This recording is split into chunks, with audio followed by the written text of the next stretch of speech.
Assalamualaikum warahmatullahi wabarakatuh. Selamat siang anak-anak. Perkenalkan, Ibu Sri Dwi Rahayu.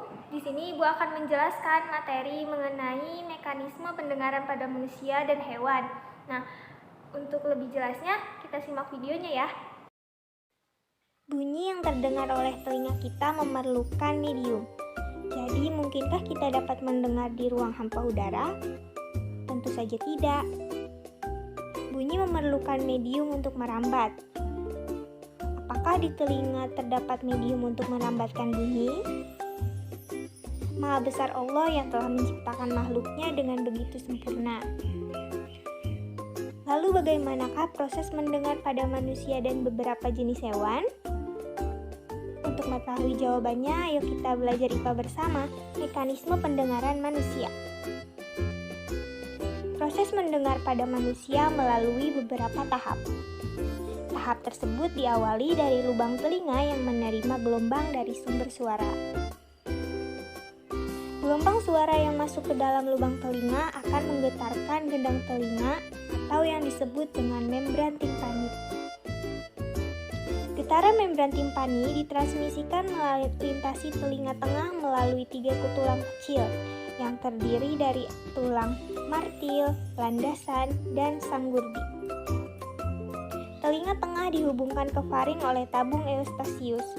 Getaran dari tulang sanggurdi ditransmisikan ke telinga dalam melalui membran jendela oval ke koklea. Koklea merupakan suatu tabung yang bergulung seperti rumah siput. Koklea berisi cairan limfa. Getaran dari jendela oval ditransmisikan ke dalam cairan limfa dalam ruang koklea. Di bagian dalam ruangan koklea ini terdapat organ korti. Organ korti berisi cairan sel-sel rambut yang sangat peka. Inilah reseptor getaran yang sebenarnya. Sel-sel rambut ini akan bergerak ketika ada getaran di dalam koklea, sehingga menstimulasi getaran yang diteruskan oleh saraf auditori ke otak.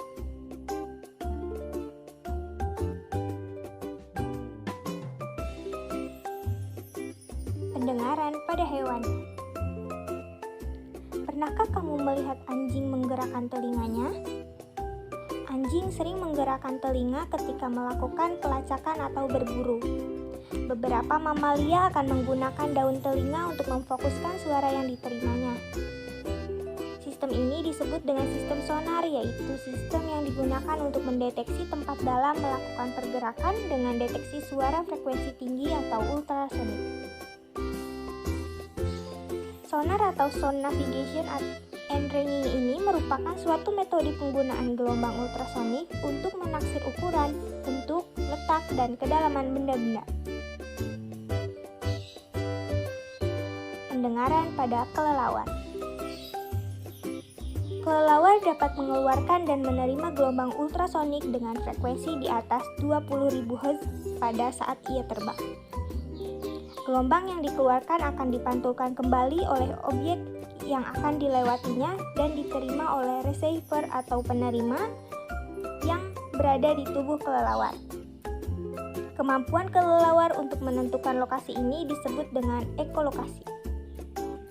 Pada saat terbang dan berburu, kelelawar akan mengeluarkan bunyi yang frekuensinya tinggi, kemudian mendengarkan gema yang dihasilkan.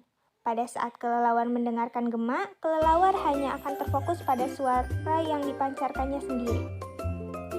Rentang frekuensi yang mampu didengar oleh makhluk ini terbatas, sehingga kelelawar harus mampu menghindari efek Doppler yang muncul. Menurut efek Doppler, jika sumber bunyi dan penerima suara keduanya tak bergerak, maka penerima akan mendengar frekuensi bunyi yang sama dengan yang dipancarkan oleh sumber suara.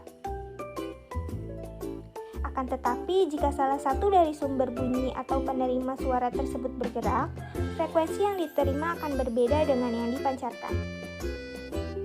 Pada keadaan tersebut, frekuensi suara yang dipantulkan dapat jatuh ke wilayah frekuensi yang tidak dapat didengar oleh kelelawar. Agar menghindari efek Doppler, kelelawar menyesuaikan besar frekuensi suara yang dipancarkannya. Misalnya, kelelawar akan mengirimkan suara berfrekuensi tinggi untuk mendeteksi lalat yang bergerak menjauh, sehingga pantulannya tidak hilang. pendengaran pada lumba-lumba. Pernahkah kamu melihat lumba-lumba? Habitat asal lumba-lumba adalah di lautan. Lumba-lumba dapat dilihat di permukaan air, namun sebagian besar waktu mereka berada di dalam kedalaman laut yang cukup gelap. Sekalipun hidup di kedalaman laut, lumba-lumba mempunyai sistem yang memungkinkannya untuk berkomunikasi dan menerima rangsangan, yaitu sistem sonar. Sama seperti kelelawar, sistem ini berguna untuk mengindrai benda-benda di lautan, mencari makan, dan berkomunikasi. Bagaimana cara kerja sistem sonar pada lumba-lumba? Lumba-lumba bernafas melalui lubang yang ada di atas kepalanya. Di bawah lubang ini terdapat kantung-kantung kecil berisi udara. Agar dapat menghasilkan udara berfrekuensi tinggi, lumba-lumba mengalirkan udara pada kantung-kantung ini. Selain itu, kantung udara ini juga berperan sebagai alat pemfokus bunyi. Kemudian, bunyi ini dipancarkan ke segala arah secara terputus-putus. Gelombang bunyi lumba-lumba akan dipantulkan kembali bila membentur suatu benda. Pantulan gelombang bunyi tersebut ditangkap di bagian rahang bawahnya yang disebut dengan jendela akustik. Dari bagian tersebut, informasi bunyi diteruskan ke telinga bagian tengah dan akhirnya ke otak untuk diterjemahkan. Dengan cara tersebut, lumba-lumba mengetahui lokasi, ukuran, dan pergerakan mangsanya. Lumba-lumba juga mampu saling mengirim pesan walaupun terpisah jarak lebih dari 220 km. Lumba-lumba berkomunikasi untuk menemukan pasangan dan saling mengingatkan akan bahaya.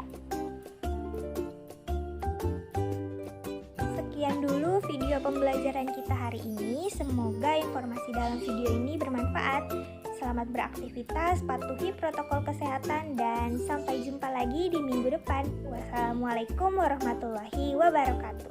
Bye-bye.